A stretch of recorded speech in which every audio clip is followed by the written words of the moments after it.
Islamic আন্দোলন এই যে নেতা তার মাকে জমির জন্য ঘর থেকে বের করে দিছে। ইসলামী আন্দোলন একটা জান্নাতি দল তারা দাবি করে, তাদের অন্ধভক্তরা। তো তাদের নেতা যদি মাকে জায়গা জমির জন্য ঘর থেকে বের করে দিতে পারে, তাহলে তাদের কর্মীদের ভিতর কি স্বভাব আছে আল্লাহই ভালো জানে। ভিডিওটা দেখেন। হেলাল সাহেব হে হইছে চরমনের মৌরিতে, হে আমাকে বলে যে আমরা আল্লাহরে পাইয়ে গেছি, আমাকে রিজিক ঘরে আল্লাহ দিয়ে যায়, তোমার কোনো কাজেই লাগে না, মায়ের কোনো কাজে লাগে না। বাবা তুমি আসছো আমার নিতে, আমি তারপর যাইয়া নিয়ে আসিয়া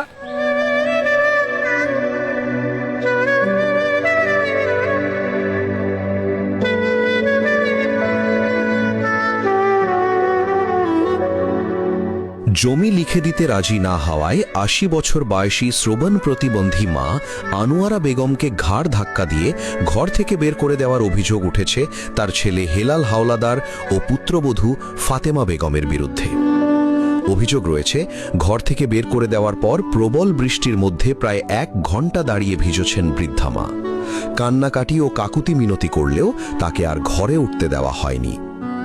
শনিবার দুপুরে বরগুনার আমতলী পৌরসভার লোচা গ্রামে এই ঘটনা ঘটে। অভিযুক্ত হেলাল হাওলাদার ইসলামী আন্দোলন বাংলাদেশ আমতলী পৌরসভা ৯ নম্বর ওয়ার্ড শাখার সভাপতি।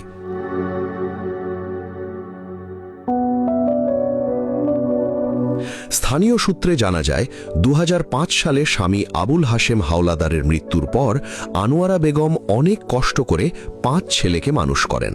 প্রায় ৩ বছর আগে নিজের অধিকাংশ সম্পত্তি ৫ ছেলের নামে লিখে দেন। এরপর ছেলেরা পালাক্রমে তার ভরণ পোষণের দায়িত্ব পালন করে আসছিল। তবে সব অভিযোগ অস্বীকার করেছেন হেলাল হাওলাদার। তার দাবি, পথের জমি নিয়ে দীর্ঘদিন ধরে বিরোধ চলছে। আমার বিরুদ্ধে অন্য ৪ ভাই ও মামারা মিলে মিথ্যা অভিযোগ এনেছেন। ঘটনাটি এলাকায় ব্যাপক আলোচনার জন্ম দিয়েছে। অভিযোগের বিষয়ে সংশ্লিষ্ট কর্তৃপক্ষের তদন্ত ও প্রয়োজনীয় আইনগত পদক্ষেপের দাবি জানিয়েছেন স্থানীয়রা।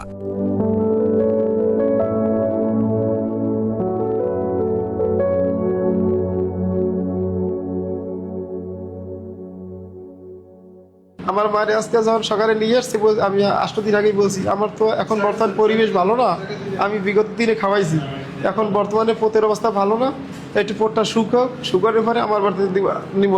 আর শাশুড়িরও মাসকে মাস ওর ঘরের ভিতরে এখনো মনে আছে, আর মায়ের খাওয়ার শাশুড়িরে খাওয়ায়, কিন্তু আর মায়ের খাওয়ায় না। ইসলামী আন্দোলনের কমিটি সভাপতি, এই ওয়ার্ডের সভাপতি কিভাবে সভাপতি হয়? আমি বিকেলে যাচ্ছিলাম ওই কোন মসজিদের হুজুর আর আমার একজন ঈদেরলে ওমর ফারুক কারাক, আমি তাদের কাছে যাচ্ছিলাম যে ও কিভাবে এই নেতৃত্বটা পায়, ও যে মায়ের খাওয়ায় না সেই নেতৃত্বটা কিভাবে পায়? ৫ ভাই ভাগ করিয়া খাওয়ায়, 10 দিন করে, আগে খাওয়াইছে 1 মাস করিয়া, এখন খাওয়ায় 10 দিন করিয়া। এখন 4 জন আর খাওয়াই নিয়ে শেষ হয়েছে, লইয়া আইসে পারে আগে দুয়ার দ্বারে দেশে পারে, ও কইতেছে লইয়ে যান। এখন ও মাইয়ে থুইয়া হে চলিয়ে গেছে। এবার আমার আর এক চাচা তো ভাইজি, হে আবার অগো ইতে থুইয়ে গেছে বয়ে বেঞ্চের উপরে, ও আবার নামাইয়া শাটারটা দিয়ে থইছে পারে। আমার বাড়ির বউ আবার হারে নিয়ে আমাগো ওই দোকানের সোজাই রাস্তা খাড়া করিয়ে থইছে। আমার ঘরে উডন ধরছে না, আমি কইছি না ঘরে উঠোস না, একটু হে ওই রাস্তা থাক, একটু দর্শক মানুষ একটু দেখুক, ঘরে উঠিস না। ওই যার ঘরে ছিল এর আগে, সে সকালে নিয়ে আসছে যে ভাই এখন তো তোমার ভাগে পড়ছে 10 দিন, তুমি খাওয়াও। তারপরে সে বলছে যে আমি পারবো না, আগে জায়গা জমি, বাড়ির জায়গা, এই জায়গার জায়গা সবকিছুর ফয়সালা হবে। তারপরে আমি এদিক থেকে গেছি, বৃষ্টি পড়ার পরে বলছে যে বাবা তুমি আসছো আমার নিতে, আমি তারপর যাইয়া নিয়ে আসিয়া তার ছোট ভাই মাওলানা মুখলিসুর রহমান, তার ঘরে আমি রাখছি। সে বলছে যে বাবা তুমি আসছো আমার নিতে, আমি আসছি, এখন আমার ঘরে আছে। এখন রুহুল আমিনের মায়েরে ভাগে পড়ছে হেলালের পড়ছে ছোট ভাই রাহান করিয়া, হে ওবার লইছে গাড়িতে করিয়া লইছে বেরিয়া, হেবার হ্যারে রাহে নাই, ফেরত দেছে, কল না খাওয়াইতে পারবো না খাওয়ানে ফিরজে আবার লইয়ে গেছে ফিরজে আবার লইছে, হেরবার নামাইয়া হারে ওই দেওই তো ভেজছে। জায়গা দেবে কেন তারা? জায়গা হইলে যাই মায়ের জায়গা, মা আছে হে জায়গা চায় এই কারণে হেরে দেয় নামাই এই হেলাল করে নাম। তোর মায়ের নামাই দিলি আর এরা ভেজে, আর তুই ঘরে সাঁটার আটকাই বই রইলি।